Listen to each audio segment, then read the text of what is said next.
Hi friends, and welcome back to my channel. Today we'll continue speaking about easily confused words. If you haven't seen the first part, you can follow the link in the description to this video. Today we'll start by clarifying the difference between the words lie or lay. That is probably the most complicated couple of words because each of them has different meanings and forms that sometimes coincide. Let's deal with them one by one. To lie is an intransitive verb. It means that it doesn't take any objects. To lie means to be or to get into a horizontal position. It also means to be in a state. This verb, in this meaning, is irregular. So the infinitive is to lie, the past simple form is lay, and the participle to is lain. Apart from that, the verb to lie as an intransitive verb also means to tell things which are not true.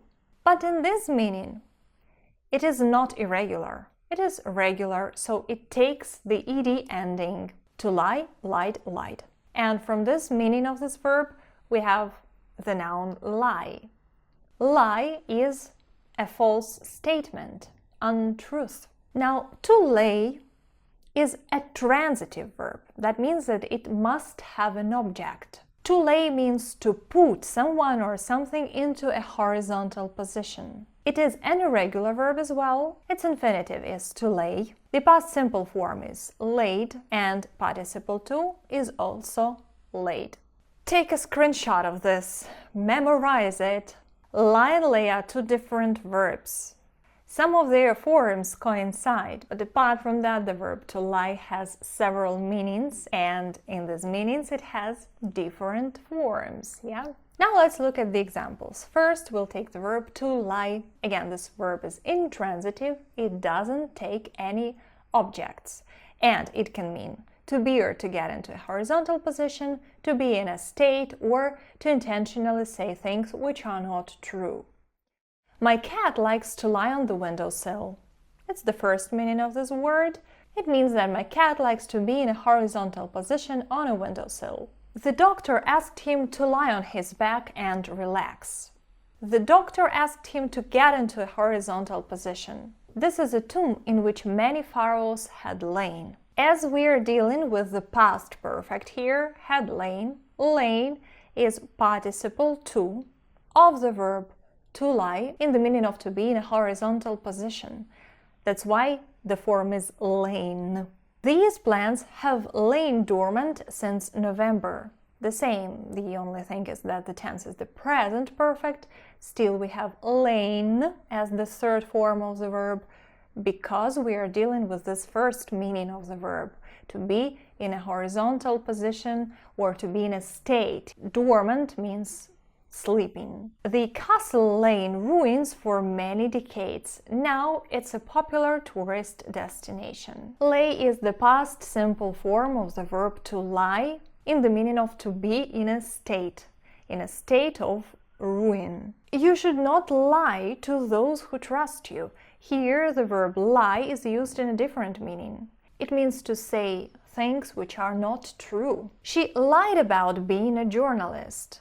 The same here, lied means that she told untruth, and that's why we have the ed ending, because in this meaning the verb to lie is regular. We say lie, lied, lied. I think the minister is lying to us. Pay attention to what happens with the word to lie when you add ing. Lying, we write it like L-Y-I-N-G. Yeah, he is saying false things. And the last one, Tim was lying in bed dreaming about a new car. Here, Tim was in a horizontal position. The same changing of vowels happens, L-Y-I-N-G, yeah, but it's a different meaning of the same verb. Now let's take the verb to lay. To lay is a transitive verb. So you lay something. To lay always takes an object. It is irregular, so we say to lay, laid, laid. We also have a noun, a lay, which means a son, and lay can also be used as an adjective. That means not belonging to the clergy or not having professional qualifications. Let's see. I remember I laid the keys on the dresser. Where could they be? I remember I put them on the dresser. Please lay the packet on the table. Put that packet there, please. James knew she was the one the moment he laid his eyes on her. Obviously, the word lay here is used in a figurative meaning. The moment he saw her. Floor tiles laid diagonally can visually expand the space. Early learning lays foundation for future success. To lay foundation is a collocation that means to create a basis for something. And Galapagos tortoises usually start to lay eggs from the age of about 40. In all of these examples, figuratively or literally, we're speaking about putting something onto a surface, bringing this something into a horizontal position. I laid the keys on the dresser and now they are lying there. He laid the packet on the table and the packet now is standing there. So, to lay is to put something and to lie is to be in a horizontal position or in some state. As these words are very difficult for English learners, let's take a quick test. Should we choose lay or lie? He, on the grass, his face to a warm April sun. He lay on the grass, his face to a warm April sun. Why did they to us? Maybe they were afraid the truth would upset you. Why did they lie to us? Why didn't they tell us the truth, right? The children, flowers at the monument. The children laid flowers, so they literally put those flowers at the monument. The house has in ruins for almost a decade. The house has lain in ruins. The house has been in this state for almost a decade. The Old English magazines you asked about, on the sofa. They lie on the sofa. They are on the sofa. You may take them. Why is this palm tree on the floor? Why is this palm tree lying on the floor? Why is it in a horizontal position on the floor? Did you lay it there? Did you put it there? And the floor in the bathroom is with ceramic tiles. The floor in the bathroom is laid with ceramic tiles. The next couple of words we're going to talk about is alternate and alternative. She works on alternate days. Why? Alternate is an adjective that means occurring repeatedly in turn or every second. Let's see the examples. These pills should be taken on alternate dates for 2 weeks. So you take these pills every second day. The maid comes to clean the pool on alternate weeks. That is, she comes every other week. To cook this dish, place the alternate layers of cheese, potatoes and heavy cream in an oven-proof pan, then bake for 40 minutes. By this we mean that these layers of cheese, potatoes and heavy cream occur repeatedly. So one layer of cheese, one layer of potatoes, one layer of heavy cream, and then again one layer of cheese, one layer of potatoes, one layer of heavy cream, and so on and so forth, depending on how deep your baking dish is. Alternative is an adjective that means another, available as a substitute.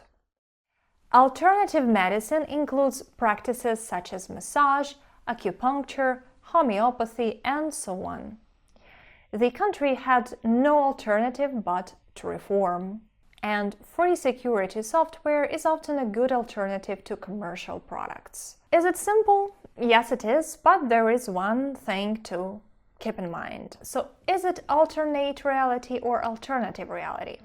You might encounter both of these word combinations. Why? In American English, alternate is frequently used as a synonym of alternative to mean another choice or another option. We took an alternate or alternative route because of the traffic jam. Alternative in its turn is sometimes used in the meaning of succeeding by turns in British English. For instance, you might hear a sentence like this: "We are only able to drive in the city on alternative days." Keep that in mind. The next couple of words, which is easily confused by many English learners, is maybe and maybe. We are actually dealing with 3 words here. He may be the one you're looking for. Maybe, as one word, is an adverb. It means perhaps. Do you want to go somewhere on Sunday? Maybe. Let's see what the weather will be like at the weekend. So you can replace the word maybe here with perhaps. Perhaps, I don't know, maybe. Why didn't Bruce tell us about his idea? Maybe he didn't want you to talk him out of it. Perhaps he didn't want it. Maybe, as 2 words, is a modal verb may plus the infinitive of the verb to be, and together they mean it is possible. Let's take some sandwiches with us. There may be no place to have a snack. This device may be used by people with reduced physical capacities. And the new reforms may be working, but success will take many years. As you see, maybe we can replace with it is possible in all of these sentences. It is possible that there is no place to have a snack. It is possible for people with reduced physical capacities to use this device. It is possible that the new reforms are working. Quiet or quite. Quiet is an adjective that means making no noise, soft, almost silent. Tom is so quiet you'll never know he's around. Do you have a quiet place where I could work for a couple of hours? Could you please keep quiet while I'm talking on the phone? Usually business is quiet in August. Mario seems to be the quietest and the smartest child in the class. He went to the mountains for some peace and quiet. Quiet in the last sentence is a noun. Quiet is an adjective. It is used as an adjective attributively or predicatively, and it means making no noise or movement. Quite is an adverb. Quite means to a large degree.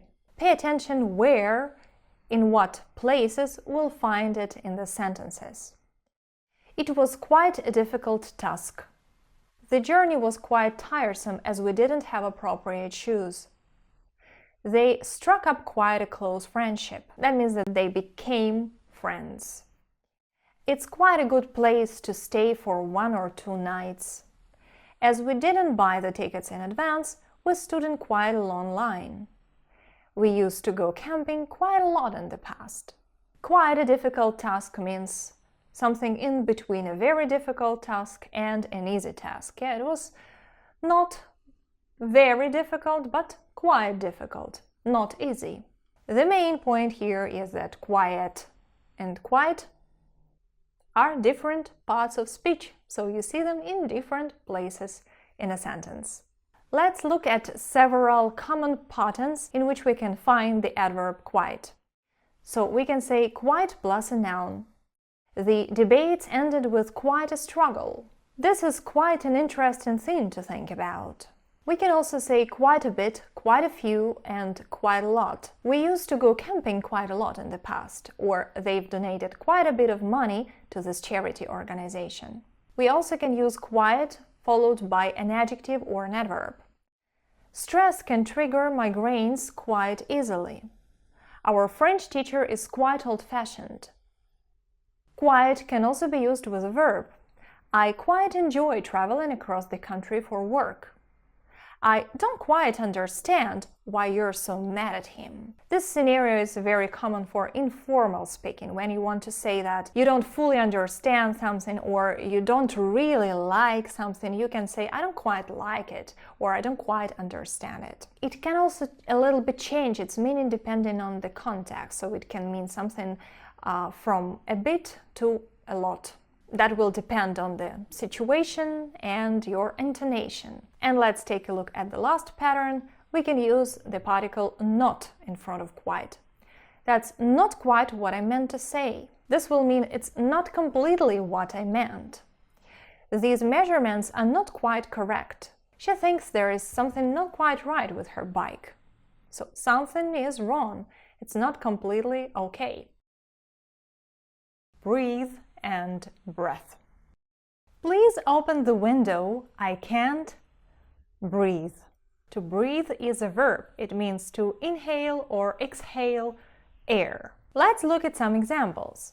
These plastic shoes don't let my feet breathe. Someone must breathe new life into this once prosperous little town. He breathed in the fresh morning air.